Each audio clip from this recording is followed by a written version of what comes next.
নকআউটের প্রথম প্রহরেই ঝড়ের পূর্বাভাসে কাঁপছে বিশ্ব চ্যাম্পিয়ন আর্জেন্টিনা। একদিকে সংবাদ সম্মেলনে কোচ স্ক্যালোনির প্রকাশ্য শঙ্কা, অন্যদিকে ফুটবল পাড়ায় ছড়িয়ে পড়া ঘানার এক রহস্যময় তান্ত্রিকের গা ছমছমে ভবিষ্যৎবাণী। তান্ত্রিকের দাবি, এবার মেসির আর্জেন্টিনাকে বিদায় করে দেবে কেপ ভার্দে। বিশ্বকাপে যে গ্রুপের শীর্ষ দল হিসাবে শেষ ৩২-এ পা রেখেছে আর্জেন্টিনা। আসরে ৩ ম্যাচে ৬ গোল করে দুর্দান্ত ফর্মে আছেন জাদুকর লিওনেল মেসি। তান্ত্রিকের এমন ভবিষ্যৎবাণীতে ভয় নয়, বরং বাস্তব রণকৌশলে আরও সতর্ক আর্জেন্টাইন কোচ। কেপ ভার্দের অবিশ্বাস্য উত্থানে সংবাদ সম্মেলনে আর্জেন্টাইন মাস্টারমাইন্ড স্ক্যালোনি বলেছেন, তারা কঠিন প্রতিপক্ষ নয় বলাটা হবে ডাহা মিথ্যা। মাঠের লড়াই অনেক কঠিন হতে যাচ্ছে।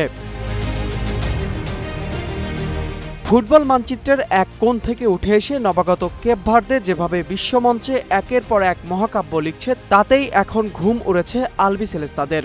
মহাপ্রতাপশালী স্পেনকে স্তব্ধ করে দেওয়া কিংবা সাবেক চ্যাম্পিয়ন উরুগুয়ের সাথে ২-২ গোলের ড্রয়ের পর আফ্রিকার এই ব্লু শার্কসরা এখন টুর্নামেন্টের সবচেয়ে বড় রহস্য।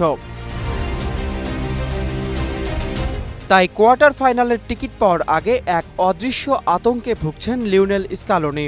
চলতি আসরে মেসির ফর্ম কিছুটা স্বস্তি দিলেও উইঙ্গার জুলিয়ানো সিমিওনে ও মিডফিল্ডার লিয়ান্দ্রো পারেদেস স্বীকার করেছেন, ৩রা জুলাই মায়ামির এই বাঁচা মরার লড়াইয়ে সামান্যতম ভুল হলেই চুরমার হতে পারে বিশ্বজয়ের স্বপ্ন।